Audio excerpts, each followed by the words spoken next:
Showed me where you're at. It says- Okay, we're good. We can go. We're good? We'll get our meeting of March 9th, 2022 started at 6:12-ish. We start the meeting by saying the Pledge of Allegiance.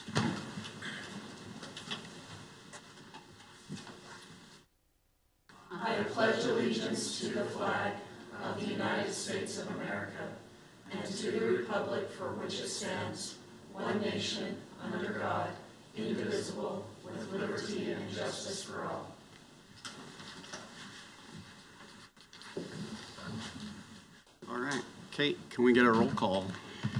Yes. Chair Snow. Yes. Here. Vice Chair Anderson. Here. Commissioner Tippett. Here. Commissioner Letke. Here. Commissioner Erickson. Here. And Commissioner Benson. Here. And Commissioner Kasparian has been excused. Okay, next is the reviewing and approval of the minutes on the meeting February 23rd, 2022. Everybody had a chance to look at them? Yes. I did. I didn't see anything that needed to be changed. I Okay. thought she did a fabulous job. Okay, I move that we approve the minutes of February 23rd. I'll second. We'll do it together. Okay. do we need a roll call? Just all in favor. All in favor? Aye. All right. Our only thing on the meeting tonight is consider proposed text amendment to Title 17 of Midvale Municipal Code addressing parking within multifamily and mixed-use residential developments. And our planner is presenting. Dun, dun, dun.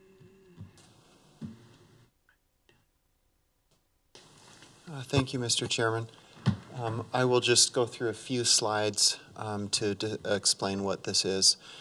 So this is a code text amendment that is addressing parking in mixed-use and multifamily projects, developments, and dwellings.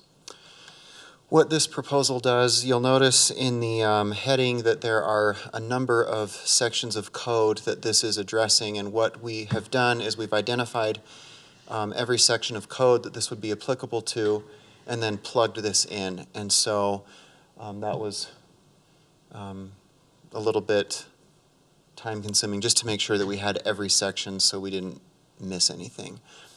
What the proposed amendment states is on the screen before you. Basically, it states that the minimum required on-site parking must be provided for the use of the owner or tenant of a dwelling unit in a mixed-use project or a multifamily dwelling and their guests at no additional cost beyond the base sale or lease price of the dwelling unit. The reason this is before you tonight is while all projects must provide a minimum level of parking, what we've discovered is that while they have provided this, there are some developments that are going in and charging an additional fee to actually use that parking.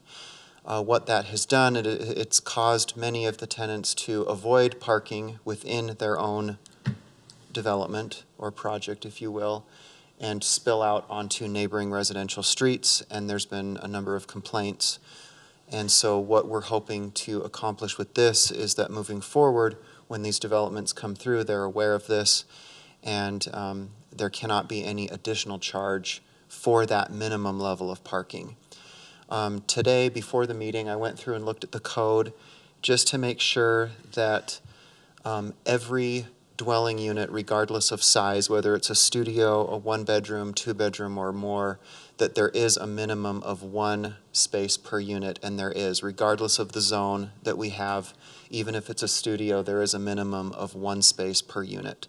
And so this would apply to every unit in those projects.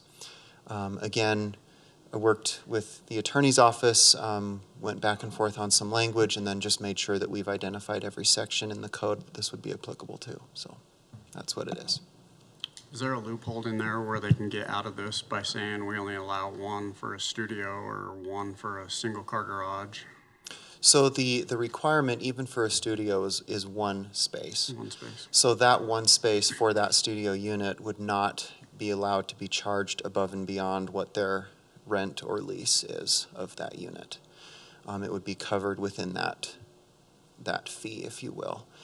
Now, if they do provide more than the minimum parking, then that's up to them if they want to charge additionally. So if someone says, well, I may only have one stall for my unit, but I have 2 cars, I'm going to have the one stall that's kind of covered in my lease, if you will, but I will pay extra for another stall. They can do that. There's nothing that stops them from doing that. It's just the base minimum needs to be included so we don't get that spillover, if you will, onto those adjacent streets.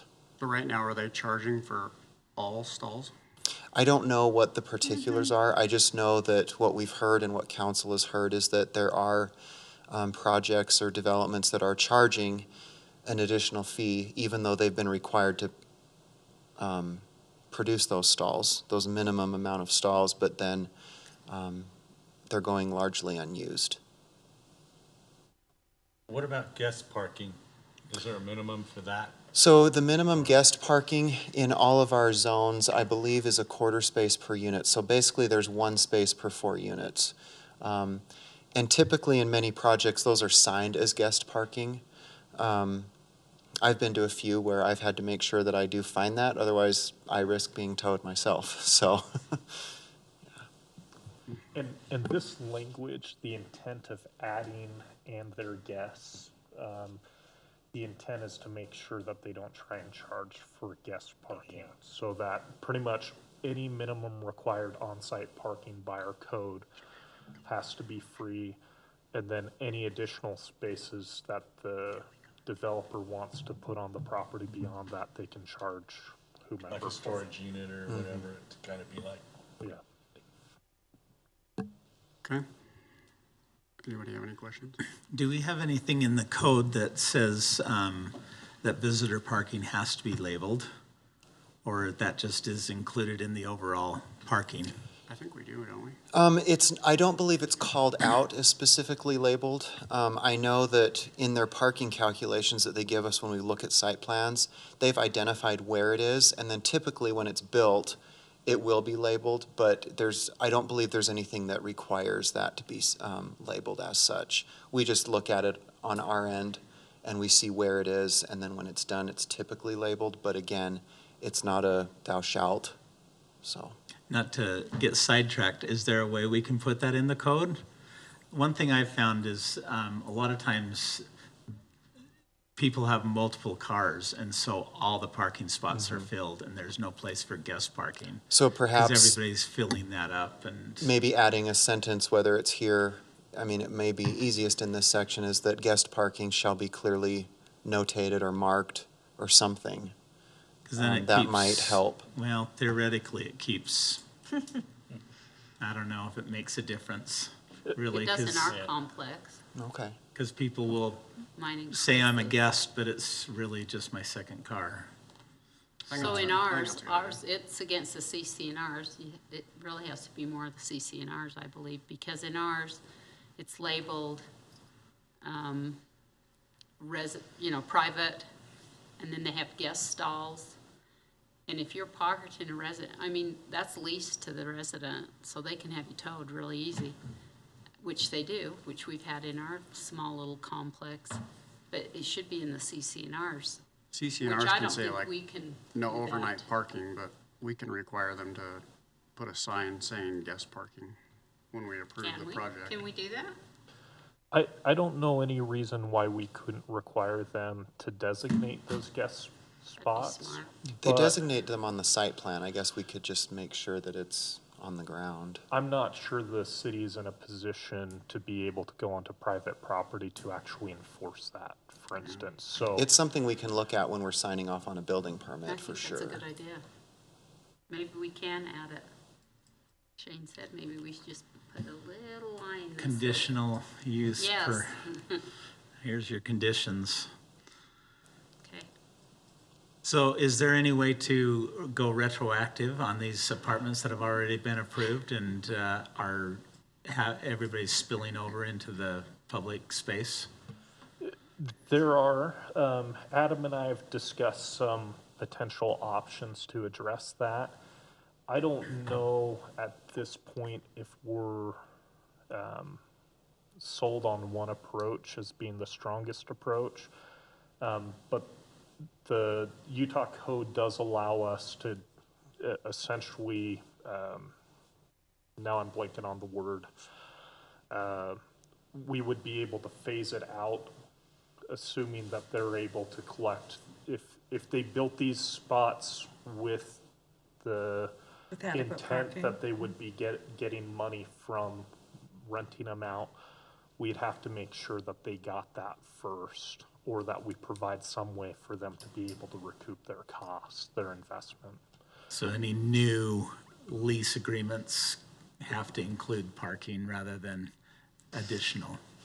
Essentially, Well, with this amendment, it's gonna say that one's required in the lease.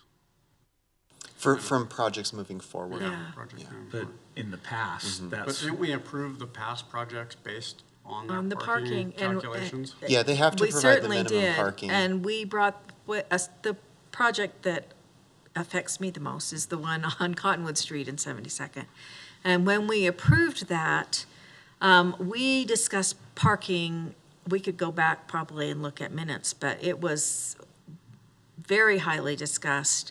And we were assured that the parking spaces would be provided for tenants. There was never a mention about them having to pay for parking. But now they're charging for parking. So I don't know if that affects anything that we can do about that problem. I just know that Cottonwood Street is a nightmare because of all the parking. And it's not just that, but, you know, you also have semi-trucks that are parked there that take up quite a bit of space on that street because they're staying at Motel 6. And now, and you used to just have cars before it started to turn, and now it's almost all the way to the stop sign, that there's cars parked every single day. Are they parked in front of private property at all? They're parked in front of storage facility. Technically, this time of year, we're not allowed to street park. Well, Anyway. Yeah, when so there's I don't snow. know if going back to the minutes and reviewing what we were told by the developer. If there's a development agreement with the project, we can definitely look into that. I think it's gonna be a gray area, because we It approved it, is. but We approved We it, and we approved it didn't say based- you Yeah. can't charge anybody. That's gonna true, be but the we fee. approved it based on them saying that there was adequate parking for tenants. yeah, that's kind of a Well, there no-brainer. still is. Yeah, there's lots There of empty. still is. There's lots of adequate empty, parking. yeah, they just don't We let can't go back anybody use and, it. yeah. Well, you can if you want to pay for it. Yeah, So this is a good change. yeah, no, it's a very good change. Just concerns we've heard from the council, so we thought it was timely to bring it forward. Okay. So I have a question regarding the public noticing. How would you public notice this? We send it to affected entities Which per are- state law, so which are neighboring municipalities, different Okay. service providers, school district. Just, there's a list, and we just send it out per that list. I don't see a lot of developers here, so Yeah. that's why I was. Yeah, these ones are interesting because it's not, there's not like a radius that you send it to. It's, when you kind of go beyond that, it's the affected entities, so. and it also gets posted on our website, Correct. and the Utah Public Notice website. well, you snooze, you lose. So No, it's now's their definitely a chance good, to yeah, voice their opinions. it's definitely a good move. Yeah, that's, I just don't know what recourse we have with, there isn't one. I mean, same's going on at the quarry. They're charging those in the apartments by the, what would it be? Walmart. Yeah, Walmart. And like, you know, Garrett said with the attorney's office, there are avenues that we can look at to try to go backwards. And if that's a direction from the council, for sure we'll be doing that, because I know this is heavy on their minds too. Or if we can't, we just start making it tough to park on the street. Can we just do it all red all the way Can't we down? just put barriers up? Let's just paint it red, and then they can be towed. True. Yeah. Okay, any Can't other we questions? salt it? Like, No? Candy's Okay. gonna get out there with a little. Spray paint. And it is listed as a public hearing, so I would just recommend opening a public hearing, just to be official. I think I had a question for you, is if we can require them to assign parking per unit. And the more I thought about that, the more that doesn't sound feasible, because now you've got unused parking that no one can use because it's been assigned. And then like with the new project up by Walmart in Fort Union, that's all shared parking, and so, you know, overlapping, and so it's, Hill Creek assigns. We're assigned in my complex, but the apartments complex next to us, Hill Creek, they assign, here's your stall for your number. I mean, Yeah, that's not, and some places do that, and I know what you're referring to as well, where when you've got a shared parking agreement, really what that is banking on is that a commercial use will vacate Right. in the evening and then the resident comes in, so it's harder to differentiate at times on that. is there a way we could require assigned parking moving forward? I mean, I don't know. I like that idea, but yet there is problems with it. One of the things to also keep in mind with these ratios is a lot of times, so with a studio, we have one parking spot per studio, but then is it one bedroom is like 1.25 Yeah, parking 1.25. stalls? So. And then it moves up in increments. Some developers then have to end up trying to figure out, what do I do with these ratios? Who do I assign this to? I mean, I'm sure we legally probably could. Now, whether or not we could enforce that, It'd be really hard. it would be one of those things. Same with like the guest parking. I think it would be an easy thing for us to adopt, saying you have to identify the guest parking stalls. But for us to actually be able to go and Right. enforce whether or not an apartment complex or a planned community is actually making sure that they're only being used for guests would. but that's where your would- property management comes in, right? It would have to be like a building, like That's where they should come in. Building Yeah. 6's parking is in this area, building, yeah. So I do like the basis of this. I'm hopeful that we see results with the new projects coming forward. If we still see problems, obviously we'll address those, but as a start, I hope that this alleviates a lot of that concern that's been going on. What other cities have this type of ordinance? Sandy. Sandy? And Orem as well. Who? Orem. Orem? Yep. Well, they don't matter. Well, Sandy does why. I'm shocked this isn't already in the Well, code. it's the building managers. Like, that who have to thought of this? I'm enforce gonna it. charge you to park here and to live here, Some people, they were. okay? Should we open this? Yep. Yep. Open it for a public hearing. Okay, we'll open this up for a public hearing. Do we have any emails or anything? I don't think we do emails, do we? Yeah, no? Seeing no public comments, I move that we close the public hearing. I Second. it. Moved and seconded.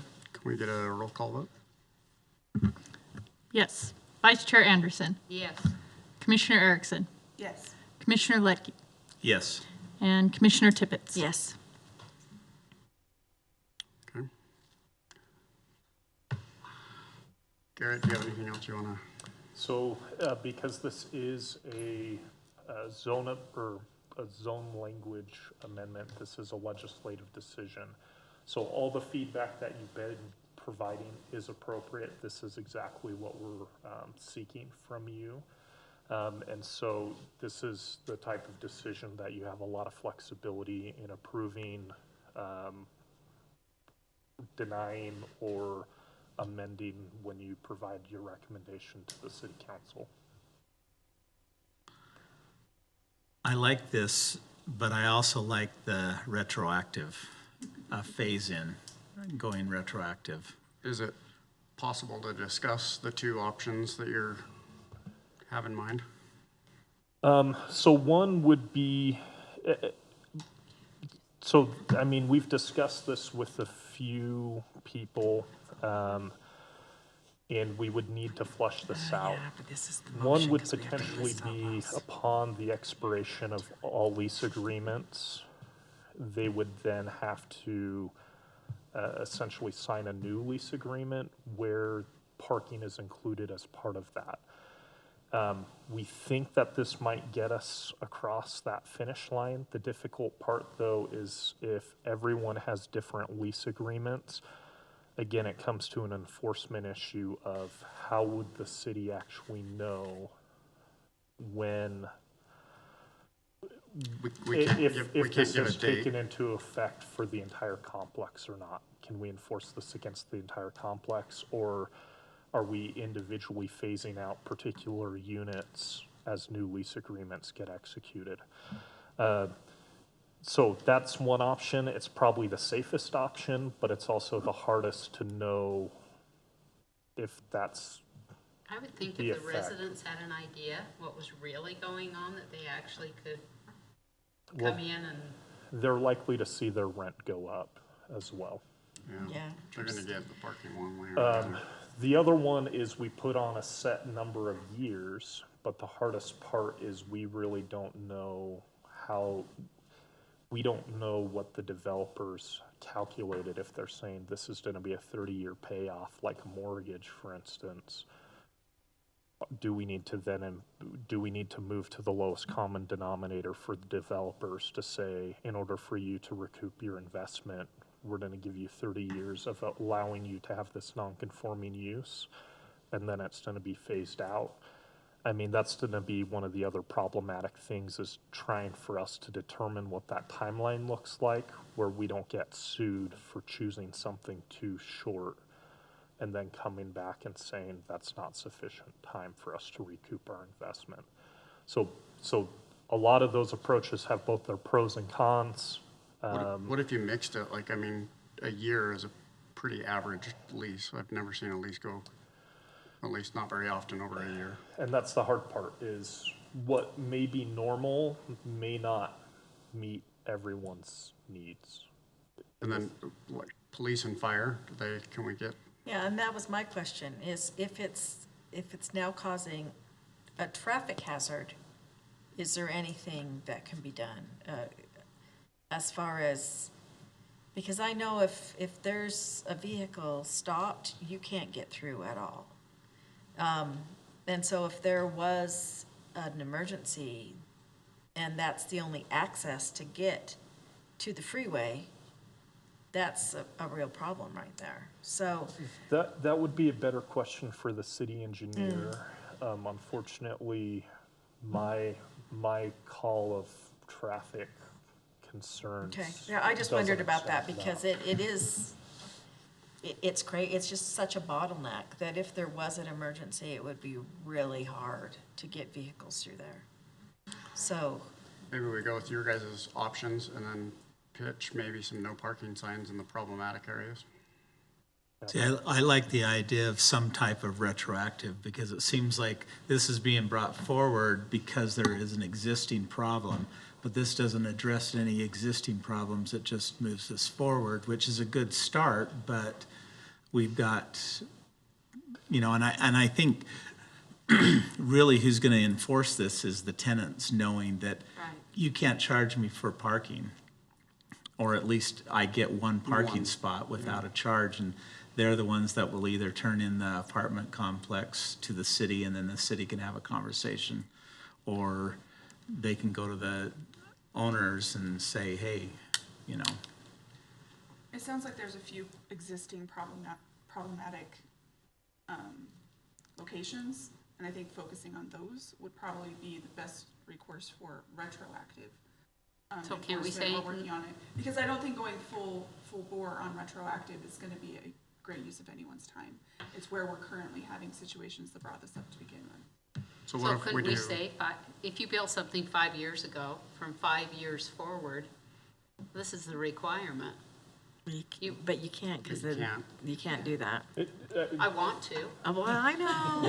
What if we did like a no 24-hour parking signs? So,